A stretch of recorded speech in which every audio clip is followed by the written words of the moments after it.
we've been looking at multiplication as scaling. What's really cool about this skill is you don't actually have to do any multiplication. You just have to look at it and decide, are you making your first factor bigger, smaller, or the same? So let's do some examples.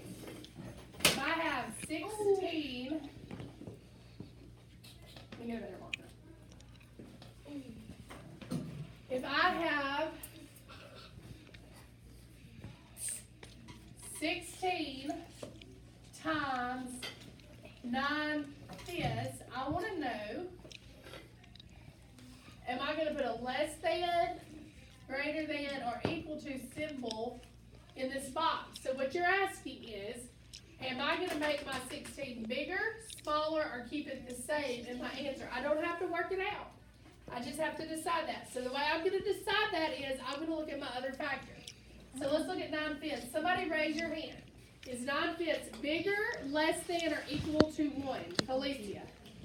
It is bigger than 1. Felicia, tell your class how you knew it's bigger than 1. Because it is improper. All improper fractions are bigger than 1. So that means the answer to this problem would be greater than 16. You would be making 16 bigger. Okay, let's do another one. What if I have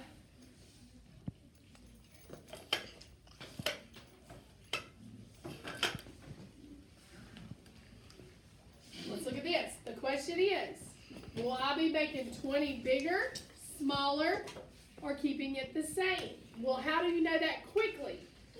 You're going to look at your other factor. You're not going to work it out. You're just going to look at your other factor.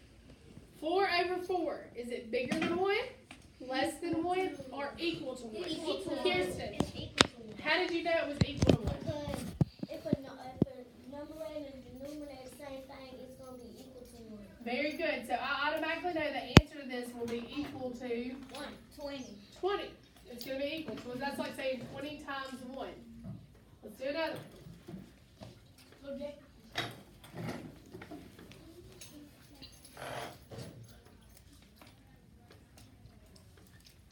So this question wants to know, is your answer going to be the same as 5/9, equal to 5/9, or is it going to make 5/9 less than or bigger?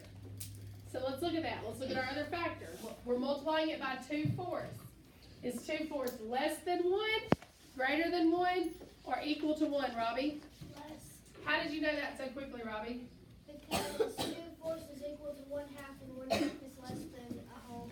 Okay, so he thought about what the fraction meant, but I can see the little numbers on top of the big number. It's a proper fraction, so it's less than 1.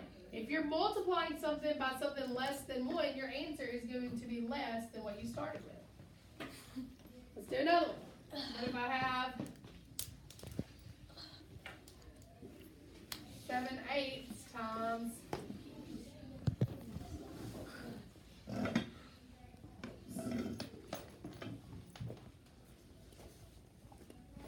'This is a little different because it's identifying this way.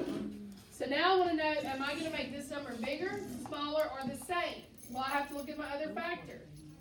Is this factor bigger than 1, less than 1, or greater than 1? Less than. Less than 1, meaning my answer is going to be less than this number. Equal to that.